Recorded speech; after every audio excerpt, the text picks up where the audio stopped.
দেশে বিদেশে যেখান থেকে আমার এই ভিডিওটি দেখতেছেন সকলকে আন্তরিক সালাম, আসসালামু আলাইকুম রহমতুল্লাহি ওয়া বারাকাতুহু। আপনারা জানেন আসছে আগামী জাতীয় সংসদ নির্বাচনে বাংলাদেশের একটি নতুন ধারা প্রবাহিত হতে যাচ্ছে।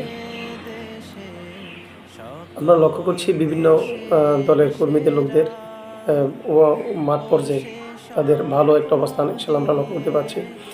আমরা চাই বাংলাদেশের নির্বাচনটা হোক একটি সুন্দর রাজনীতি ধারার নতুন ইতিহাস, যেটা বাংলাদেশের স্বাধীনতা পরবর্তী সময়ে আমি মনে করি যদি আমাদের মধ্যেই এই সুযোগবোধ থাকে, প্রত্যেকের অবস্থান থেকে তাদের সর্বোচ্চ শিষ্টাচার দিয়ে আমরা বাংলাদেশের একটি সুন্দর রাজনীতি নির্বাচন এবার উপহার দেবো ইনশাআল্লাহ।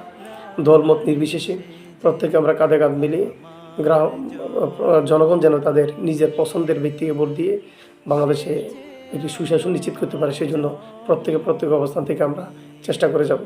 যে দলের রাজনীতিবিদ হই না কেন, প্রত্যেকে চেষ্টা করব নিজের ভিতরে যতটুকু শিষ্টাচার আছে ওইটা জনগণ নিকট প্রকাশ করে আমরা দিকে কেন্দ্রে নিয়ে যাওয়া এবং কি তাদের জনগণকে তাদের স্বাধীন মতো ভোট কেন্দ্রে ভোট দেওয়া, সেটা আমাদের নিশ্চিত করতে হবে। সেই জন্য আশা করি আমাদের 24 আন্দোলন পরবর্তী সময়ে আমরা জিতে যাব, আমরা মনে করি সবাই আমরা জিতে যাব। এটি এই কারণে বলা, কারণ 24 আন্দোলনের পূর্বে এদেশের মানুষের কোনো ভোটের অধিকার ছিল না।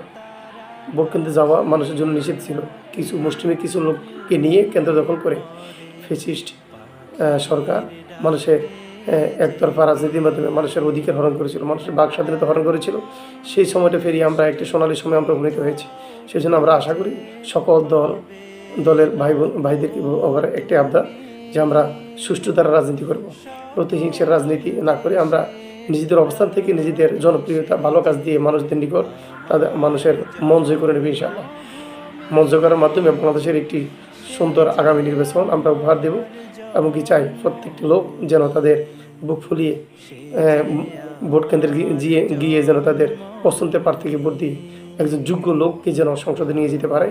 সেই জন্য আমরা আশাবাদী যারাই আসবে জাতীয় সংসদ নির্বাচনে নির্বাচিত হয়ে জনগণের ভোটের মাধ্যমে আমরা তাদের সবাইকে ফুলের মালা দিয়ে আমরা বরণ করব এবং বাংলাদেশের একটি নতুন ইতিহাস আমরা রচনা করবো ইনশাআল্লাহ।